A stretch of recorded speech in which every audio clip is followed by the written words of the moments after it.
The Princess of Wales has made an emotional appearance at a Manchester cancer centre, giving a rare insight into her own treatment. Kate Middleton met with nurses and patients undergoing chemotherapy and shared a special moment with one mum who has beaten the disease. Catherine, Princess of Wales, quietly removes one name from the upcoming state reception list, altering the palace lineup without consulting the formal committee. Instantly, senior advisors at Buckingham Palace call an emergency briefing as the sudden adjustment sends an immediate shockwave through the royal household. Behind closed doors, Queen Camilla realizes her established protocol has just been entirely bypassed, exposing a deep fracture in the royal hierarchy. What truly happened in that private meeting to trigger this unspoken coup? Before we uncover what really happened behind palace walls, make sure you're subscribed. There are always crucial details the headlines never tell you. But that single decision only makes sense once we go back several years to a private meeting. The atmosphere outside the Manchester Cancer Centre was thick with an unexpected, almost electric energy that standard royal protocol simply was not prepared to handle. On paper, the engagement was designed to follow a highly predictable, carefully vetted pattern. Royal vehicles would arrive at a precise minute, senior figures would step out in a predetermined order of rank, and the waiting press corps would capture the expected images of institutional stability. It was a routine Queen Camilla had executed flawlessly dozens of times before, a steady, measured projection of her senior position within the monarchy. But the moment the car doors opened, the carefully managed script fractured in real time before the eyes of millions. The crowd that had gathered along the security barriers was not waiting for the traditional, formal handshakes of the reigning queen. Instead, a sudden, deafening wave of noise erupted the moment Catherine, Princess of Wales, stepped into the light. It was not just standard polite applause, it was an intense, emotional outpouring that instantly shifted the physical focus of the entire event. Within seconds, the ranks of television cameras and news photographers did something that palace officials rarely permit. They pivoted away from the formal arrival line of Queen Camilla, leaving the senior royal briefly walking toward an empty media gaze while every lens scrambled to lock onto Catherine. The visual imbalance on the pavement was stark, immediate, and entirely undeniable. As Catherine moved toward the barriers, greeting patients and staff with a raw, visible warmth, the press pack followed her every movement, capturing the exact seconds where public affection completely bypassed institutional hierarchy. The standard media pool, which usually divides its coverage evenly to respect the internal ranks of the family, completely abandoned the established layout. Online clips of Catherine meeting a mother who had beaten the disease began spreading across digital platforms at an unprecedented pace, generating millions of views and thousands of comments before the engagement had even concluded. Meanwhile, the official presence of the Queen became a secondary element in the live broadcasts, a background detail in an event that was supposed to highlight her own senior leadership. Inside the center, the tension was palpable beneath the polite smiles and formal introductions. Palace press secretaries could be seen speaking in hushed, urgent tones in the corridors, staring at their phones as social media metrics confirmed what everyone in the room could already feel: the center of gravity had decisively moved. Catherine was not merely participating in a routine royal duty, she was dominating the narrative entirely by her sheer presence, projecting a level of effortless authority and future-focused leadership that made the traditional structure beside her look suddenly fragile. No official line had been crossed, no voices had been raised, and no statements had been issued to the press. Yet, the public displacement of authority was total. In front of a global audience, the unspoken rules governing royal visibility had just been completely rewritten, leaving experienced royal commentators stunned by the speed of the transition. By the time the royal convoy prepared to depart, the digital landscape had already locked in the day's definitive story. The headlines were not praising the steady continuity of the Queen, they were marveling at the undeniable momentum of a princess who seemed to command the future of the monarchy without needing to ask for permission. But what the gathered press corps didn't realize was that this public sidelining was not an organic accident, it was the visible result of a silent, calculated directive issued 48 hours prior behind palace walls. The immediate aftermath of the Manchester engagement reverberated through the separate royal households with a cold, unsettling finality. Behind the ancient, soundproof doors of Buckingham Palace, the atmosphere was stripped of the polite smiles presented to the public just hours earlier. For Queen Camilla, the day's events were not merely a media miscalculation, they represented a deeply personal and unsettling realization. For years, she had meticulously navigated the treacherous waters of public opinion, gradually earning her place at the apex of the institutional hierarchy. Yet, in the span of a single afternoon, the fragile illusion of her hard-won public authority had vanished. The realization that the highest title in the land could be so effortlessly rendered invisible by the sheer cultural momentum of the next generation brought a profound sense of isolation. This was not a failure of scheduling or a mistake by the communications team, it was a psychological displacement. Within her private apartments, the silence was heavy as staff quietly filtered out the early evening press summaries. The data was unequivocal. The public had not just favored Catherine, they had completely looked past the reigning queen. This public fading triggered a deeply defensive instinct within Camilla's household, raising urgent, whispered questions about her long-term standing in the cultural narrative. To hold the title of queen but lose the eyes of the crowd is a unique form of royal isolation, one that turns every subsequent public appearance into a test of endurance rather than a celebration of status. Concurrently, at Clarence House, King Charles viewed the unfolding digital metrics with a mixture of quiet anxiety and institutional dread. His concern was layered. As a husband, he was acutely aware of the emotional toll this public imbalance took on Camilla, but as a sovereign, his primary allegiance was to the survival of the crown itself. Charles understood better than anyone that the monarchy thrives on public warmth, and that warmth was now pooling entirely around one individual. The internal family dynamics, always precarious, strained under the weight of this realization. The king found himself caught in an agonizing position, trapped between validating his wife's senior rank and acknowledging the brutal reality that the institution's future survival relied entirely on the popularity of the Princess of Wales. The emotional weight of this shift quickly filtered down through the palace ranks, altering how staff interacted and how decisions were weighed. A subtle but distinct chill settled over the joint operational meetings. The underlying fear was no longer about managing external critics or handling tabloid scandals, it was the terrifying internal reality that the family's traditional hierarchy was actively decaying from within, accelerated by the public's overwhelming demand for a different kind of leadership. Every polite nod in the palace corridors masked a calculated assessment of where the true power now resided.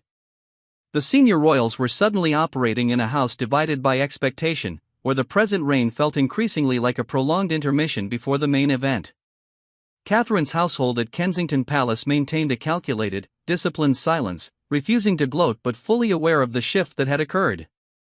They did not issue statements or seek to correct the media narrative, understanding that the images from Manchester spoke with a finality that no press release could ever match. The emotional fallout was absolute, permanently altering the underlying trust between the two most powerful women in the realm. The quiet panic within the palace walls grew more intense with each passing hour, as advisors realized that the narrative was spiraling entirely out of their control. Yet, as the separate households scrambled to manage the immediate press fallout and soothe bruised egos, none of them yet understood how this devastating shift had really begun. To understand how the public shift in Manchester materialized so seamlessly, one must look backward to a private evening at Sandringham several months prior. It was a closed family gathering, far removed from the scrutiny of cameras and reporters, intended to solidify the royal calendar and allocate international duties for the upcoming season. These meetings are typically dry, bureaucratic affairs where senior royals formally approve agendas already prepared by their private secretaries. But on this specific evening, the standard order of business cracked. The discussion turned to future patronage allocations, long-term global representation, and the specific initiatives that would define the public face of the monarchy over the next decade. As the papers were distributed, Catherine did not merely nod in polite agreement. Instead, she laid out a highly structured, meticulously researched strategy for her early childhood development initiatives and upcoming global health platforms. It was a masterclass in modern institutional planning, complete with data on public engagement, international charitable alliances, and digital media metrics. The presentation was forward-looking, sophisticated, and distinctly designed to resonate with a younger, global demographic. The sheer scale and intellectual depth of Catherine's proposals instantly filled the room, completely eclipsing the traditional, localized scheduling proposals that Queen Camilla's team had submitted for the upcoming months. The psychological atmosphere in the room shifted instantly. Catherine was not acting as a junior family member awaiting instructions, she was operating as a sovereign strategist in her own right. For years, she had maintained a quiet, observant presence within the family, leading some to underestimate her internal ambition. But on this night, her preparation was undeniable. While Camilla's schedule relied heavily on traditional, legacy patronages that maintained the status quo, Catherine's blueprint actively sought to expand the monarchy's influence into new, vital territories of public trust. The private secretaries and advisors sitting in the back of the room exchanged quiet, telling glances. The intellectual weight of the future was explicitly leaning toward the Princess of Wales, and everyone in the room could see it. This hidden trigger was not a loud argument or an overt act of defiance, but rather a display of superior preparation that left the senior staff stunned. By establishing a clear, compelling vision for the future, Catherine had quietly made herself indispensable to the institution's long-term survival strategy. Camilla, recognizing the unspoken shift, tried to reassert the traditional hierarchy by emphasizing the need to focus on current, senior sovereign duties. However, the contrast had already been established. The king's advisors quickly realized that to keep the monarchy culturally relevant, they would have to give Catherine's initiatives the primary platform, even if it meant quietly scaling back the visibility of the reigning queen's traditional calendar. The meeting concluded with polite, formal agreements, but the internal balance of power had been permanently disrupted. No titles had changed, and no public statements were issued, but a quiet consensus had formed among the palace bureaucracy. The institution would slowly pivot its resources to support the figure who held the public's imagination. Catherine's quiet confidence throughout the rest of the evening signaled that she was fully prepared to step into the space she had carved out for herself, knowing that her vision would eventually dictate the flow of royal events. The blueprint for what would eventually unfold in front of the world had been set in motion during those quiet hours at Sandringham. But what happened immediately after that meeting changed everything. The structural tension that had been brewing since the Sandringham meeting finally fractured inside the private library at Windsor Castle. It was a room chosen deliberately for its absolute seclusion, far from the roaming eyes of the general staff and the administrative offices. This was not a routine scheduling conflict, it was a high-stakes, psychological confrontation between Prince William and Queen Camilla.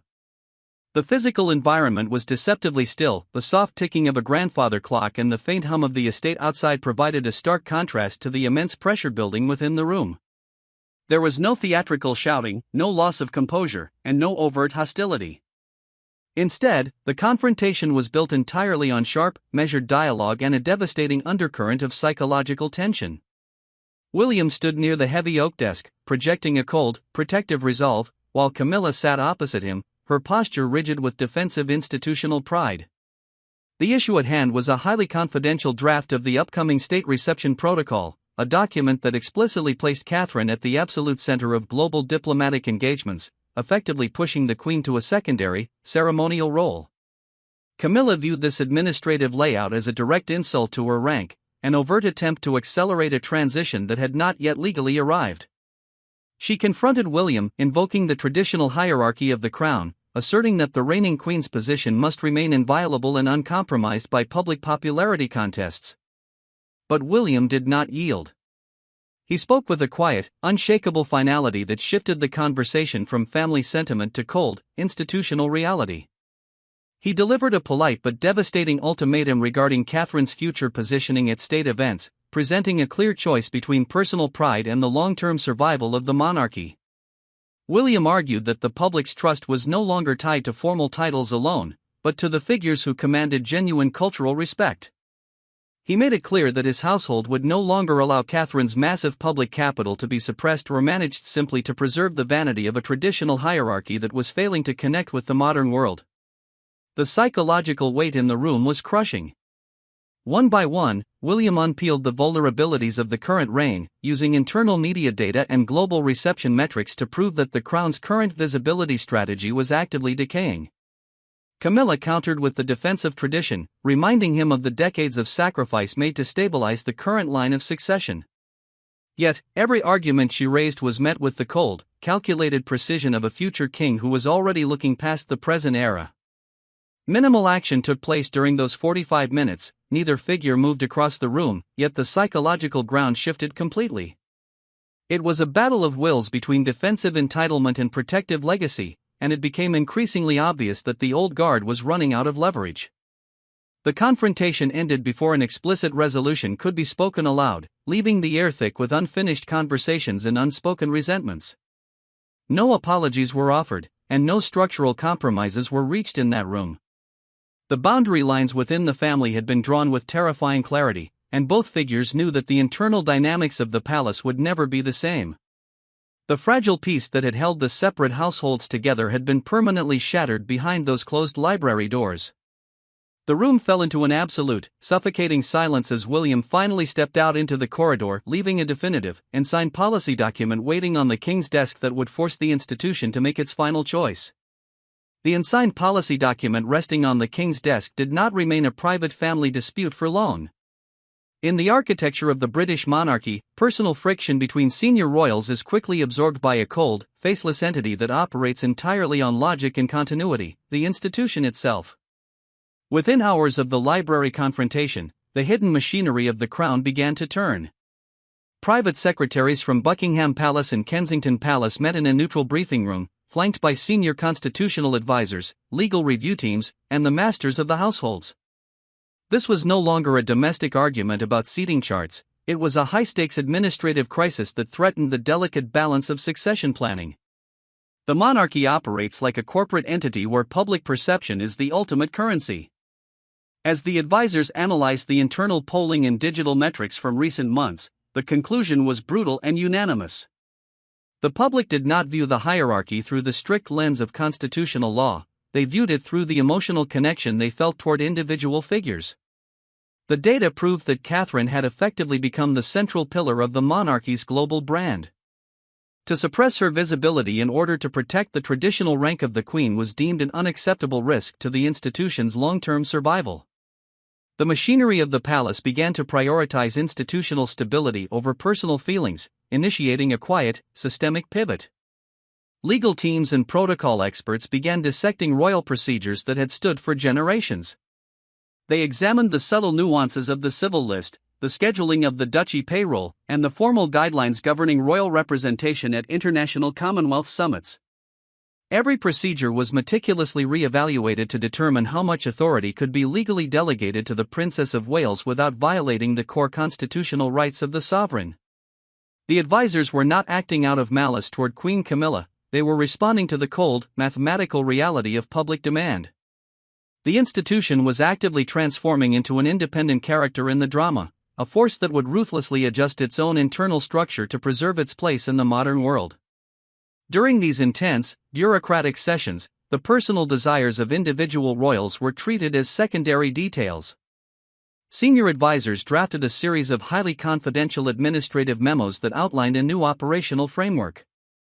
This framework quietly adjusted the hierarchy of visibility, ensuring that Catherine would be granted the primary platform at all upcoming state functions, effectively repositioning Queen Camilla as a supportive, transitional figure rather than the dominant focal point.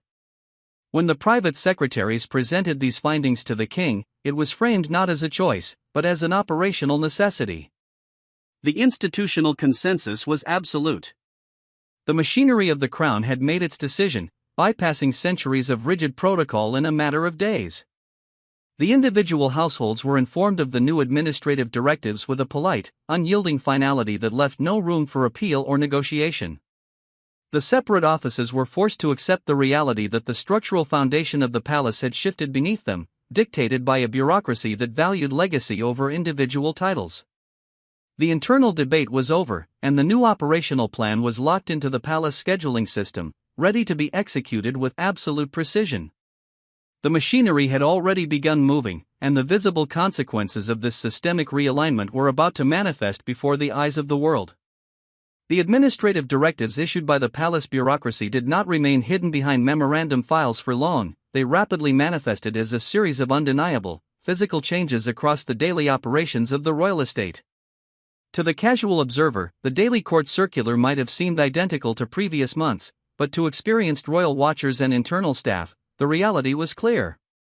The infrastructure of the monarchy was being systematically dismantled and reassembled around a new center of gravity. One of the most immediate shifts occurred within the royal scheduling system. Engagements that had been penciled into Queen Camilla's diary for the upcoming autumn, specifically high-profile charitable galas and cultural exhibitions, were quietly reassigned to the Kensington Palace team. The physical layout of the palace offices reflected this institutional migration of authority. Staff members who had spent years operating within the Queen's communications team found themselves reassigned to Catherine's rapidly expanding media and philanthropic departments. Desks were cleared, files were transferred, and entire digital databases were rerouted to support the Princess of Wales's long-term initiatives. These were not routine administrative rotations, they were the concrete signs of an institutional demotion. In the world of the court, the size and budget of a royal household are the truest indicators of actual power, and by that metric, Camilla's office was visibly shrinking while Catherine's operations expanded into a dominant force. The most public evidence of this transition appeared on the official digital portals and social media channels of the royal family. Without any formal press announcement, the landing pages of the monarchy's websites were quietly overhauled. Prominent, high-resolution imagery of Queen Camilla carrying out traditional duties was replaced by dynamic, multimedia coverage of Catherine's recent engagements.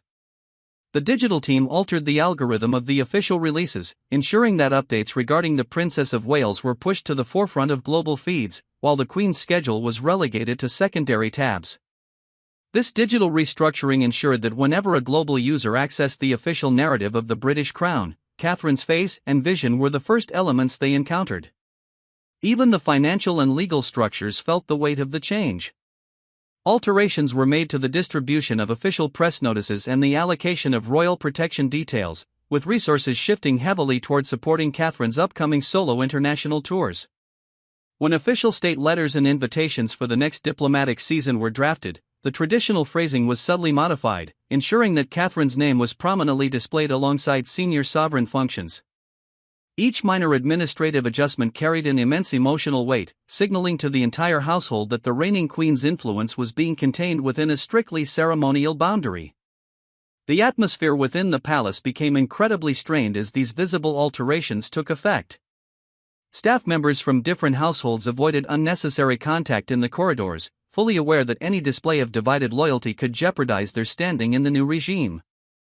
Camilla's remaining inner circle watched in silent frustration as the institutional support system they had built over a decade was systematically redirected. No public dispute had broken out, and no royal protocol had been openly violated, but the physical reality of the power transition was now carved into the very fabric of the court's daily operations. The old structure had been replaced by a modern, hyper-focused apparatus designed to project one singular figure. The public pages had been rewritten, and the administrative machinery had successfully locked in the structural changes, but one final, deeply personal meeting still remained to be settled behind closed doors. The administrative overhaul of the royal households brought an icy clarity to the private apartments at Highgrove House. Away from the formal staff and the busy offices of London, King Charles and Queen Camilla found themselves in a space where the weight of the crown could no longer be diluted by protocol. The room was heavy with a quiet, emotionally exhausting atmosphere. There were no briefing papers on the table, no private secretaries waiting by the door, and no public expectations to manage. This was the moment where the cold, institutional decisions of the past weeks had to be reconciled with the human reality of their marriage. Camilla sat near the garden window, looking out over the landscape she had helped design, her posture reflecting a deep, quiet fatigue. For decades, her relationship with Charles had survived waves of public hostility, media-intense scrutiny, and internal family exile, culminating in her hard-won coronation as queen. Yet, the conversation they were having now was far more difficult than any external battle they had fought together. It was the realization that the very institution they had sacrificed everything to stabilize was now quietly demanding her withdrawal from the spotlight. She spoke with an emotionally restrained but deeply painful honesty, questioning the necessity of her systematic, public erasure in favor of the younger generation. Charles listened in silence, his expression etched with a profound sense of personal failure and institutional weight. As a husband, every instinct urged him to defend his wife's senior rank, to reverse the administrative directives, and to force the palace bureaucracy to respect the traditional hierarchy. But as king, he was bound to a higher, more ruthless master, the survival of the monarchy itself. He had to explain the unyielding reality of the data, the pressure from the constitutional advisors, and the undeniable truth that the public's allegiance had shifted decisively to Catherine. It was an agonizing admission for a reigning sovereign acknowledging that his own queen's presence was becoming a liability to the cultural relevance of his crown. The conversation did not reverse the institutional decisions that had been set in motion. The reassigned patronages, the rewritten schedules, and the expanded budget of Kensington Palace remained entirely untouched. Instead, the meeting became a painful, psychological reckoning with the nature of modern royal power. True influence within a contemporary monarchy could not be guaranteed by a crown or a formal title. It was a fluid, volatile asset granted entirely by public affection, and that asset now belonged completely to the Princess of Wales.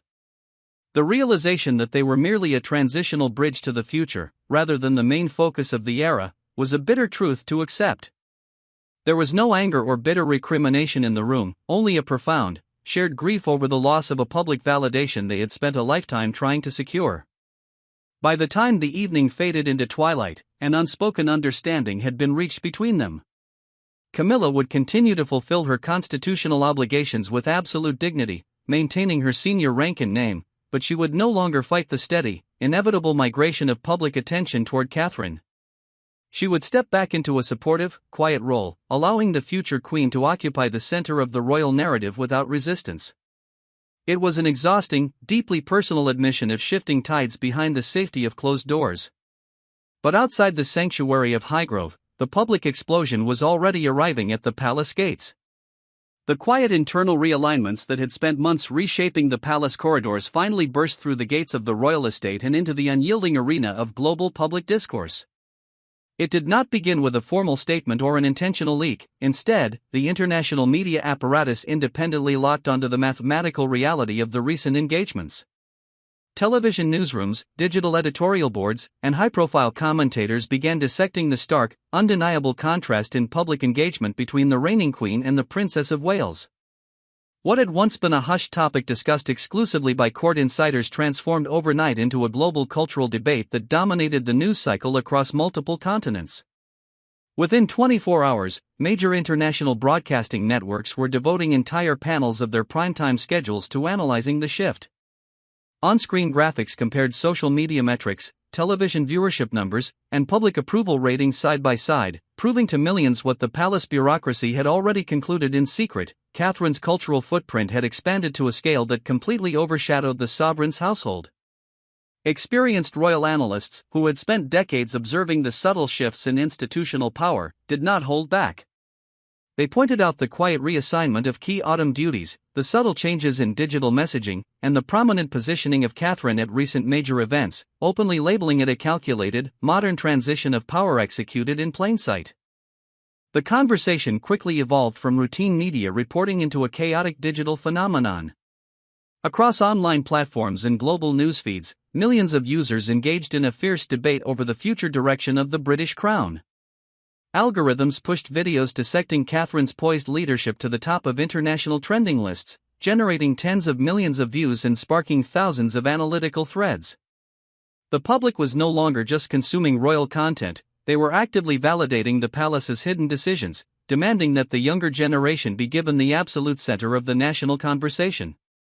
In contrast, reports detailing Queen Camilla's traditional, ceremonial schedule struggled to generate basic engagement, rendering her public presence almost completely invisible in the digital sphere. The scale of this public explosion sent shockwaves back through the administrative offices of Buckingham Palace. Press secretaries who were used to managing predictable tabloid narratives found themselves entirely overwhelmed by the speed and intensity of the global reaction. Every morning, newspaper front pages across Britain and the Commonwealth featured bold, investigative headlines questioning whether a silent coup had taken place behind palace walls. The media was no longer asking if Catherine was popular, they were demanding to know why the institution had taken so long to officially align itself with her influence. The intense scrutiny turned every routine communication from the palace into a high-stakes guessing game for the public, with analysts searching for deeper meaning in every word, image, and schedule update. The private family dynamics, which had been stabilized through the painful agreement at Highgrove, were once again thrust into a harsh, distorting spotlight. The public narrative began to frame the situation not as a strategic, institutional transition, but as a direct rivalry between two powerful women, creating a level of sensationalized tension that the palace had desperately tried to avoid. The institution was learning a brutal lesson about the modern media age: in the court of public opinion, a silent shift in power cannot remain private for long. The momentum had become an unstoppable, self-sustaining force, and the palace realized that any attempt to suppress or deny the reality would only fuel greater public speculation. With public debate reaching a fever pitch and the global narrative spiraling completely out of their administrative control, the palace realized that words would no longer suffice. Their only effective response would be a singular, highly coordinated symbolic appearance. The highly anticipated state event arrived under a blanket of intense international scrutiny, providing the perfect, silent theater for the palace to reveal its new reality. This was not an occasion for spoken explanations or defensive press statements. Within the rigid traditions of the British monarchy, power is negotiated and confirmed through visual geometry. As the gates of the palace opened, millions of eyes across the globe locked onto the physical spacing, the walking order, and the micro-expressions of the royal family. The architecture of the event was designed to be absolute. No dialogue was required to convey the message. The visual symbolism spoke with a finality that completely bypassed the need for a formal announcement. As the procession began, the traditional protocol governing senior sovereign rankings was visibly, permanently altered. Instead of the reigning queen occupying the immediate focal point beside the king, a deliberate structural gap was introduced into the formation. Catherine, Princess of Wales, stepped into the light, moving with a calm, unshakable confidence that instantly anchored the entire visual frame. She was positioned at the absolute forefront of the family lineup, standing in a space that naturally drew every television lens and news photographer's flash. The spatial arrangement was a masterclass in silent administrative execution. Catherine was not pushing her way to the front. The institutional layout had been explicitly carved out to place her there. The contrast in body language between the two senior women told the entire story of the internal transition. Queen Camilla maintained her senior position in name, walking with a rigid, dignified composure, but her physical presence was entirely secondary, a quiet background detail in a narrative that had moved past her. She remained slightly back, her eyes fixed forward, deliberately avoiding any looks that could be interpreted by the media as resentment or defeat. Beside her, Catherine projected a different kind of authority, one that did not rely on crowns or ancient titles, but on a natural, effortless connection with the public. Every split-second glance, every subtle tilt of her head, and every controlled gesture signaled a figure who was fully aware that she was now carrying the weight of the institution's future image. The reaction of the gathered crowds confirmed the structural shift in real time. As Catherine stepped onto the formal balcony, a deafening wave of vocal appreciation erupted from the streets below, a concentrated burst of public warmth that completely overshadowed the polite applause reserved for the rest of the procession. The physical separation on the balcony was stark and telling. While King Charles and Queen Camilla stood as the official, ceremonial heads of the present state, Catherine was positioned in a way that bridged the gap between the current reign and the next era. The spatial dynamics left no room for misinterpretation. The palace was explicitly presenting the Princess of Wales as the true center of gravity for the modern monarchy. The global media broadcasts lingered on Catherine's presence for minutes at a time, their commentators noting the flawless execution of the transition. The split-screen feeds showed the reigning queen operating within a strictly ceremonial boundary, while the Princess of Wales occupied the emotional heart of the broadcast. No rules had been broken, no formal titles had been exchanged, and the hierarchy of the realm remained legally intact. Yet, through the ruthless power of visual symbolism, the palace had successfully communicated its final decision to a global audience. The era of hesitation was over. The institution had publicly aligned its future with its most valuable asset. The body language displayed on that public stage spoke louder than any official decree ever could, permanently sealing the psychological victory within the household.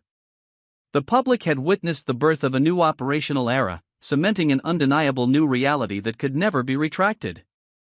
As the echoes of the cheering crowds faded from the mall and the heavy iron gates of Buckingham Palace closed, a profound, almost echoing silence settled over the royal estate.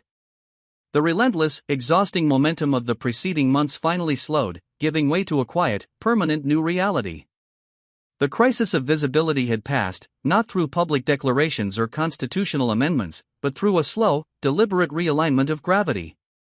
The dust had finally settled, revealing an institution that looked identical on the surface but had fundamentally transformed its inner architecture.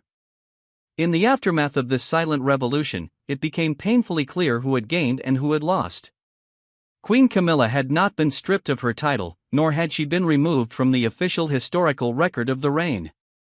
She still wore the crown, attended the state openings, and stood beside the king. Yet, the substance of her public influence had been quietly, permanently hollowed out. She had become a custodian of a transitional era, respected by the establishment but firmly contained within a ceremonial boundary. Her loss was not one of rank, but of relevance, a quiet fading into the background while still physically standing in the center of the room. In contrast, Catherine, Princess of Wales, had gained something far more potent than a new title. She had captured the undisputed emotional and strategic center of the monarchy. She was no longer just the wife of an heir, she was the active, breathing lifeline of the institution itself. But what was truly protected in this ruthless, unpublicized maneuver? The answer lay not in the individuals, but in the cold, enduring calculus of the crown. The monarchy had once again proven its terrifying ability to prioritize its own survival over the personal feelings of its temporary occupants. By allowing Catherine to completely eclipse the reigning queen, the palace bureaucracy successfully neutralized a growing disconnect with the public. The institution sacrificed the traditional, absolute primacy of the current sovereign's household in order to secure the loyalty of the next generation. It was a brutal, pragmatic transaction, demonstrating that the ancient machinery of the palace still understood exactly how to bend to the modern world before it could be broken by it. Behind closed doors, the relationships between the foremost senior royals were irrevocably altered. The polite smiles, the synchronized walking patterns, and the coordinated charity announcements would continue flawlessly in front of the cameras. But the fragile, familial trust that had once existed between the two households was replaced by a cold, operational understanding. King Charles and Queen Camilla found themselves leaning on each other more heavily, isolated in the twilight of a reign that was rapidly being overshadowed by its own successors. Meanwhile, Prince William and Catherine moved forward with the sharp, effective precision of monarchs already in waiting, fully aware of the immense, undeniable leverage they now held over the family firm. There is a bittersweet tragedy inherent in this transition. The glittering facades of the palaces, the pristine gardens, and the flawless protocol often mask the profound human cost required to keep the institution alive. Those who wear the highest titles must eventually accept that public affection is a fickle, shifting tide, capable of raising one figure to unparalleled heights while quietly dragging another beneath the surface. It is the ultimate, unspoken sacrifice demanded by a life lived entirely for the state. In the grand theatre of the British monarchy, titles are granted by law, but true power is taken by the figures who realize that the crown ultimately belongs to the people who watch it.